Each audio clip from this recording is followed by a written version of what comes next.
Hey, what are you doing out here in this rain? I'm reading, sir. Reading? In this downpour? Where you at for? Where are your parents? I don't want having. On your own, that's not right. The boy wasn't begging. That was the first thing that stopped Pastor Darnell Osei cold. Every other child under that bridge had their hand out. This one had a book open. Darnell crouched down in the mud. His expensive trousers soaked through instantly. Do the other kids here help you? No, sir. No self-pity in it. Just fact. They call me soft.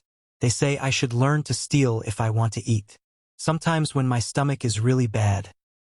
The boy hesitated. What stops you? The boy pointed to a verse on the open page. This part, thou shalt not steal. So I read it until the feeling goes away. Darnell felt something break open inside him. Slowly, the way old wood cracks. What's your name? Jalen. Darnell took the boy's cold hand in both of his. Jalen, I'm Pastor Darnell. I want you to come with me. You shouldn't be here. Jalen looked at the Escalade, then back at the bridge. What about my spot? Someone'll take my crate. You won't need a crate where we're going. Jalen studied him carefully. A 5-year-old with the eyes of someone who had been lied to before. Is there a catch? No catch. You just have to be yourself.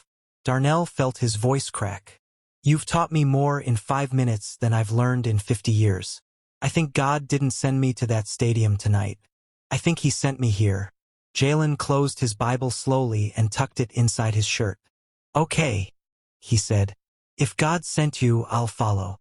The stadium crowd saw their pastor walk on stage wet, muddy, still in his soaked suit, holding the hand of a small boy who looked like he'd crawled out of a storm drain.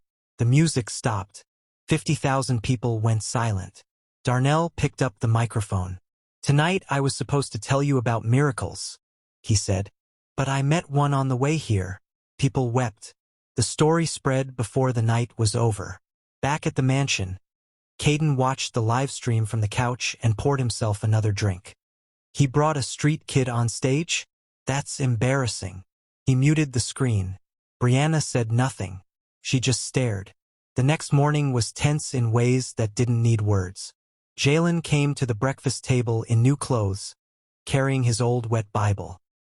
He looked at the plate of eggs and toast and bacon and said quietly, "Can I save some for later? I don't want to waste it. A lot of people are hungry today." Caden laughed from the other end of the table. He doesn't even know how to eat. Look at him. Jalen looked at Caden. Calm. I'm sorry if I did something wrong, sir. Stop with the holy act. You'll be gone in a week. Darnell's palm hit the table. The silverware jumped. You will not speak to him like that. Not in this house. Not anywhere. Caden and Brianna left the He watched Jalen slip through the side gate with the help of Roy, who had known and said nothing, and followed the boy all the way back to the bridge in an unmarked car. What he saw broke him completely. Jalen distributed the food to the homeless men and children gathered there. Then he sat on his old crate, opened his Bible, and read to them. Even if I walk through the valley of the shadow of death, I will fear no evil. I was in the big house today. I had a big bed. But I missed you because I know you're still in the valley. A scarred man with rough hands said, Why do you come back, kid? You made it out. Jalen said, If I forget you, I've forgotten God. 3 teenagers materialized from the shadows and shoved Jalen off his crate. Give us the bag. Darnell was out of the car before he finished the thought. His voice carried across the bridge like thunder. The teenagers ran. He held Jalen against his chest, and the boy patted his arm. They're just hungry, sir. Hunger makes people do things they don't want to do. The family meeting was quiet at first. Then it wasn't. I am changing my will, Darnell said.